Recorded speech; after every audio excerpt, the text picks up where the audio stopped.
31 number problem देखें। 31 है a square loop PQRS, ये PQRS स्क्वायर लूप है carrying a current of 6 ampere anti clockwise में। देखिए ये एरो बना हुआ है 10 ampere as shown in figure. 6 ampere near long wire carrying current 10 ampere, इस लॉन्ग वायर में करंट अपवर्ड डायरेक्शन में 10 एम्पियर है। So that the magnetic force acting on the part PQ is equal and opposite to that of the part RS। आपको दिखाना है PQ में जो magnetic force लग रहा है उसकी वैल्यू और मैग्नीट्यूड तो इक्वल है, बट उसकी डायरेक्शन जो है RS में लगने वाले फोर्स के अपोजिट है। PQ RS में फोर्स के मैग्नीट्यूड सेम है बट डायरेक्शन अपोजिट है। पहले पार्ट में आपको शो करना है। And find the magnetic force on the square loop, इस स्क्वायर लूप में मैग्नेटिक फोर्स भी पता करना है आपको। बहुत अच्छी प्रॉब्लम, 2 सेंटीमीटर साइड का है, इनके बीच में गैप 1 सेंटीमीटर का दिया हुआ है और 2 सेंटीमीटर साइड है, PQRS है, राइट।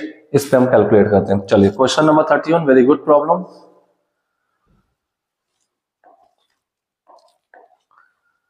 क्वेश्चन नंबर 31 देखिए,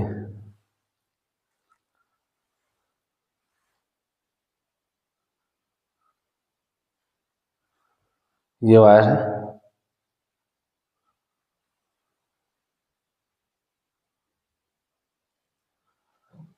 इस पे एक करंट जा रही है, दिस करंट इज 10 एम्पियर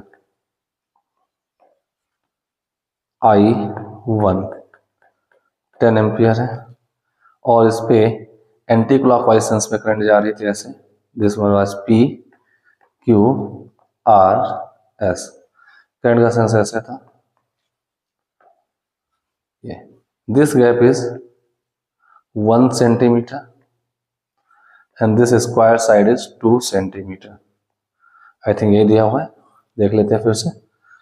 या 1 सेंटीमीटर 2 सेंटीमीटर PQRS है, इसमें एंटी क्लॉक चल रही थी, सॉरी फॉर दैट, इसमें अपवर्ड जा रही थी, एंटी क्लॉक है अपवर्ड थी, मैंने शायद गलत ले लिया है, मैंने क्लॉक ले लिया, मैं डायरेक्शन रफ करूंगा,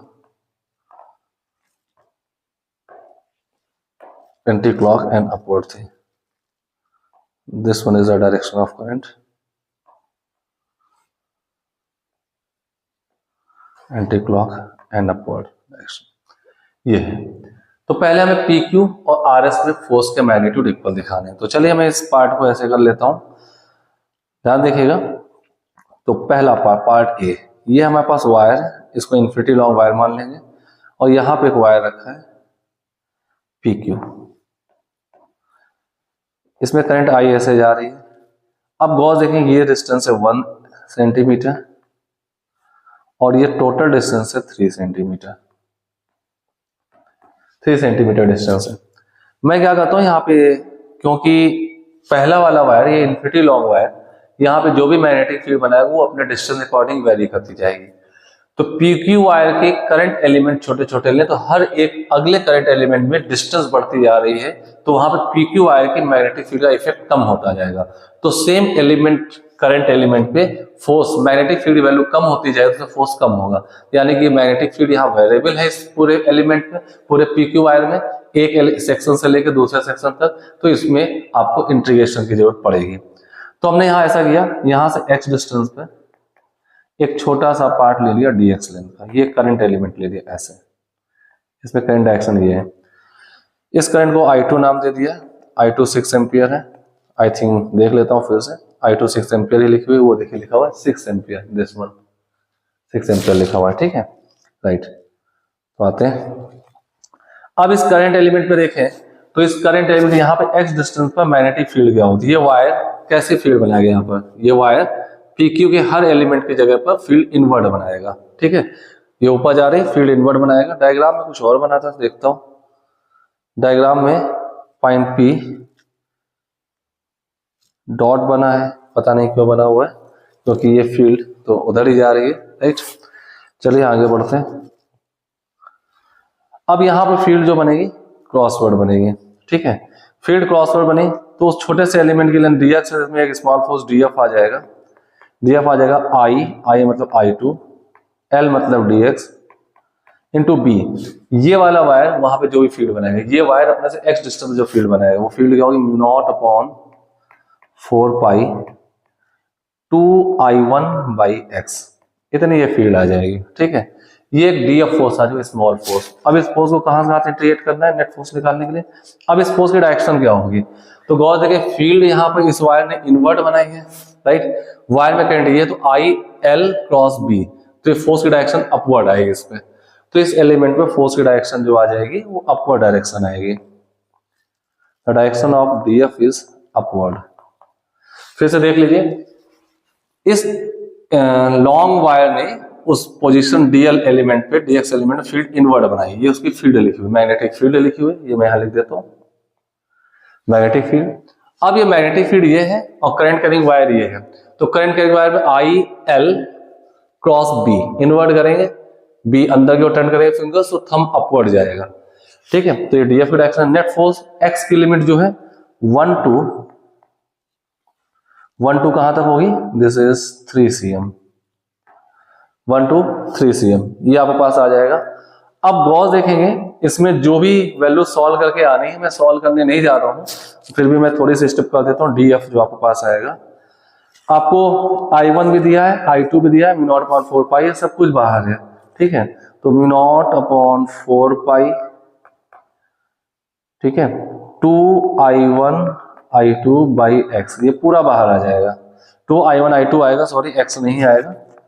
अब यहाँ पे इंटीग्रेशन पे जो आएगा वो आएगा integration 1 upon x D x, और ये लिमिट है 1 to 2 cm है, ध्यान दिए सेंटीमीटर है, 1 to 2 सेंटीमीटर। यहाँ पे म्यू नॉट की वैल्यू भी दी है, 2I1 I2 वैल्यू दी है, 1 अपॉन एक्स का ln x में आएगा, वैल्यू लगाइएगा, सॉल्व कर देंगे, आंसर आ जाएगा, इसमें कोई डाउट वाली बात नहीं है, ठीक है। तो चलिए आगे बढ़ते हैं। तो ये आपके पास इस वायर में फोर्स आ गया upward, F on PQ, F on PQ upward direction में फोर्स आ गया, F on PQ है। अच्छा, ऐसे ही मैं यहां पर देखता तो इस वाले वायर में कहीं एक छोटा सा एलिमेंट ले लेता, ये वायर यहां पे मैग्नेटिक फील्ड क्रॉस बनाता, ये वायर इस RS सेक्शन बात की यहाँ पे क्रॉस फील्ड बनाता, वही सेम x डिस्टेंस पर dx ले लेते हैं। अब क्रॉस फील्ड होती है तो आई एल क्रॉस बी, ये देखिए डाउनवर्ड आ रहा है, तो इसमें फोर्स सारे डाउनवर्ड आ जाते हैं, तो इसका फोर्स RS का सेम वैल्यू से इसी टाइप से सॉल्व करते हैं, FRS सेम आ जाते हैं। तो magnitude of FPQ is same as magnitude of FRS, दोनों सेम हो गए, हेंस प्रूव्ड, हेंस प्रूव्ड। अब यहाँ पे आप वैल्यू रख लीजिएगा, इसकी वैल्यू है 2 × 10⁻7, 2I1 दिया, I2 दिया, स्टैंडर्ड यूनिट है, वहां पे सेंटीमीटर में कन्वर्ट की जरूरत नहीं है क्योंकि उसका इंटीग्रेशन ln में आएगा, तो ln x2/x1 हो जाएगा, यानी ln 2/1 सेंटीमीटर, दोनों कट जाएंगे, ln 2 की वैल्यू लगानी पड़ेगी, आप पास फोर्स की वैल्यू आ जाएगी, इंटीग्रेशन कर दिया तो F हो जाएगा, क्लियर। चलिए अब दूसरा पार्ट इसमें क्या पूछा है, बी पार्ट इसमें पूछा हुआ है, बी पार्ट जो है, and the B part is find the magnetic force on the square loop. तो ये बात तो कंफर्म है कि RS और PQ के फोर्स एक दूसरे इक्वल एंड अपोजिट में कैंसिल हो चुके हैं। अब इनमें मैग्नेटिक फोर्स किसके कारण बचेगा, PS पे निकाल लेते हैं और QR पे निकाल लेते हैं। तो चलिए इस पे चेक कर लेते हैं PS और QR पे क्या आएगा। तो आते हैं अगले पॉइंट पर, PS और QR में क्या फोर्स आएंगे। तो गौर से PS वायर ये दोनों एक दूसरे के एंटी पैरेलल, तो यहाँ पे फोर्स लगेगा रिपल्सिव फोर्स, ठीक है, ये रिपल्सिव फोर्स लगेगा PS का, FPS। और इस वायर से PS की लोकेशन पे हर जगह फील्ड सेम होगी, तो हम सीधे फोर्स का फॉर्मूला लिख सकते हैं, कोई इंटीग्रेशन रिक्वायर्ड नहीं है। एवरी एलिमेंट ऑफ PS पे या इसकी मैग्नेटिक फील्ड सेम आएगी तो फोर्स नेट कांस्टेंट आ जाएगा, जो भी आएगा, ठीक है, हर सेम एलिमेंट पे सेम फोर्स आएगा। अब हम इसको कैलकुलेट कर लेंगे, और RQ या QR वाले में भी इससे डिस्टेंस बढ़ चुकी है, तो मैग्नेटिक फील्ड हर एलिमेंट पर सेम होगी बट इसके कंपेयर में कम होगी, ठीक है। तो उस पर आप देखेंगे ये दोनों पैरेलल है, तो यानी ये दोनों एक दूसरे क्या करेंगे, अट्रैक्ट करेंगे, ये फोर्स आ जाएगा F on QR। अब गौर देखें, ये दोनों फोर्स तो PQ और RS ने कैंसिल कर दिया था, PS और QR दोनों अपोजिट हैं, लेकिन अब दोनों के मैग्नीट्यूड इक्वल नहीं है। तो मैं आपको दिखा दूं, F on PQ, B part है इसका, PQ is not equal to F on QR। तो अब इनमें से बड़ा फोर्स कौन सा होगा, तो ऑब्वियस सी बात है, इसकी डिस्टेंस कम है 1 सेंटीमीटर, ये फोर्स बड़ा होगा। उसकी डिस्टेंस ज्यादा है तो फोर्स कम होगा, क्योंकि वहां पे मैग्नेटिक फील्ड इसकी कम बनी है। ठीक है, तो चलिए हम स्टार्ट करते हैं। तो नेट फोर्स क्या आएगा? नेट फोर्स, अगर मैं नेट फोर्स की बात करूं तो PS बड़ा है, QR छोटा है, ये दोनों कैंसिल कर चुके हैं, तो नेट फोर्स की डायरेक्शन ये आएगी F नेट, यानी कि लूप इससे दूर जाने की कोशिश करेगा, ये फोर्स उस साइड आ जाएगा PS की डायरेक्शन में। तो नेट फोर्स की वैल्यू जो आएगी FPS माइनस FQR, तो नेट फोर्स आएगा FPS, सॉरी यहाँ PS लिखना था, यहाँ मैं PQ लिख चुका हूं, दिस वन, ये PQ नहीं PS था, PS, आप फिर से देख लें, ये PS वाला था वर्टिकल वाला, PS और QR के बारे में बात होनी थी। तो F नेट जो होगा FPS माइनस FQR। फोर्स क्या होगा? ILB, I दोनों में सेम है, I2 है, L दोनों की लेंथ हम 2 सेंटीमीटर लगा देंगे, तो पहले वैल्यू लिख देते हैं I2 L, दोनों की लेंथ सेम है। B यहाँ पे B at the location of PS made by the infinity long wire minus B at the location of QR। I2 आपके पास कितना दिया हुआ? I2 आपके पास दिया है, जो लूप में करंट है उसको I2 मैंने माना, दिस वन इज I2, तो I2 वैल्यू आपके पास 6 एम्पियर दी हुई है, और L आपके पास 2 सेंटीमीटर दिया है, तो I2 6 एम्पियर है, L 2 सेंटीमीटर, 2 इंटू 10⁻² हो गया। BPS में होगा μ0/4 पाई 2I, μ0/4 पाई 2I/r। इन्फिनिटी लॉन्ग वायर से फील्ड की जो वैल्यू होती है वो होती है 2I/r, तो 2I/1 में करेंगे, PS वाले में R की जगह 1 सेंटीमीटर, इसमें 3 सेंटीमीटर, μ0/4 पाई 2I1/1 सेंटीमीटर, 1 इंटू 10⁻² माइनस μ0/4 पाई 2I2/3 इंटू 10⁻², ये 3 सेंटीमीटर है।